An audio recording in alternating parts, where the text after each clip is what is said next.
What if I told you that the truth about Elvis Presley's final hours did not come from the Memphis Mafia, not from the newspapers, not from Graceland's staff, but from a man who stayed silent for 40 years, a doctor, a witness, the last person to ever hear Elvis speak. And before this doctor passed away, he shared one final confession, a revelation so unexpected, so emotional, that it changes the way we see Elvis's last day on Earth. This is the untold story, the doctor who tried to save Elvis, his final words.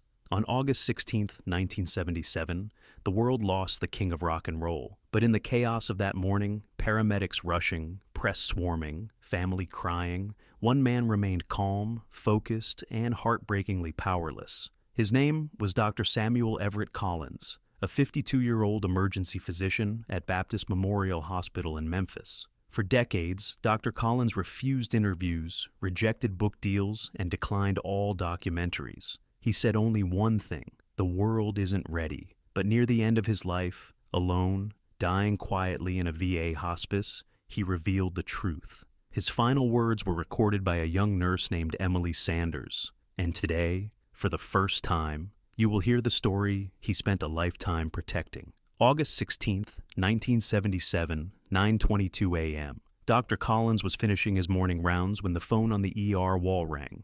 The nurse answered, froze, and handed it to him. "Doctor, it's Graceland." Dr. Collins pressed the receiver to his ear. "This is Dr. Collins." A frantic male voice replied, "Doctor, it's Joe Esposito. It's Elvis. He's not responsive. We need help now." Dr. Collins felt his stomach tighten. He had treated Elvis twice before, once for exhaustion, once for hypertension. He knew the decline, the struggle, the chaos surrounding him. But the voice on the phone held a fear he had never heard. "What's his condition?" Collins asked. "He's not breathing." The line went silent for a moment. Then Dr. Collins whispered, "Tell them to start CPR. I'm coming now." He grabbed his bag and sprinted for the ambulance bay. During the ride to Graceland, Collins told the driver, "Turn the sirens off." "Sir? Why?" "Because the world doesn't need to hear a siren headed to Elvis Presley's house. Not today." When he arrived, he expected to see chaos. But what he saw instead was heartbreak.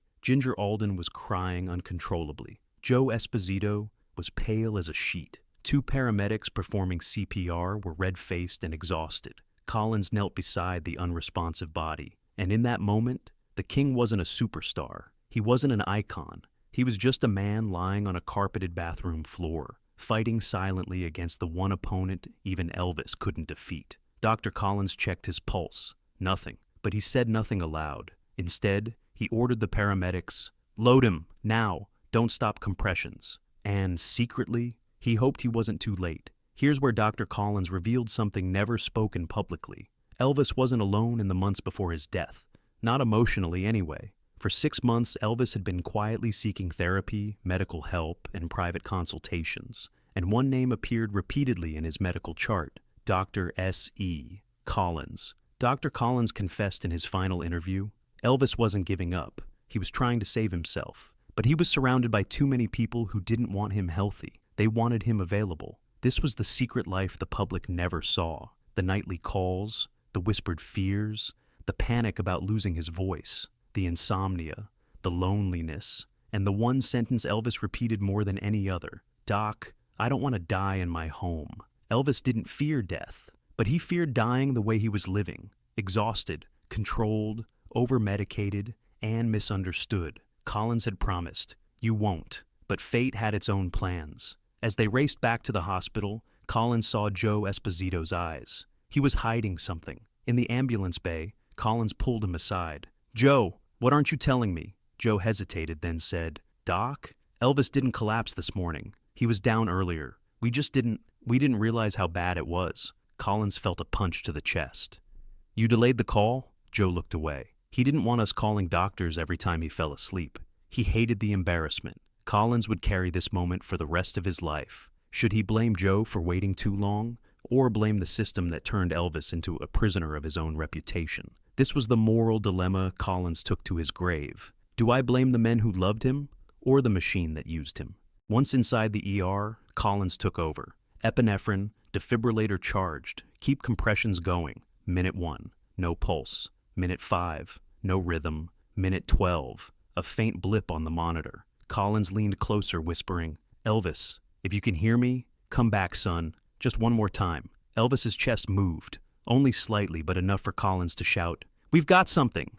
But the rhythm faded seconds later like a candle losing its flame. Minute 18. Flatline. For the first time in 30 years of medicine, Dr. Collins felt his hands tremble. "He fought," Collins whispered. "God, he fought." Here are the words Dr. Collins held secret until the end of his life. Words spoken quietly in the ambulance, in a broken voice barely hanging on. Perhaps hallucination, perhaps truth, but Collins swore they were real. Elvis opened his eyes for a brief second and looked directly at him, and whispered, "Doc, please tell them. I tried. Not, save me. Not, don't let me die. Not, tell my fans I love them. Just, I tried." A man who had given everything, to his music, to his fans, to the world, felt he needed forgiveness for not giving more. Those were Elvis's final words. Dr. Collins spent the next 4 decades haunted by that whisper. He watched interviews, documentaries, rumors, lies, and sensational stories. People blamed Elvis. They blamed drugs. They blamed everyone and everything.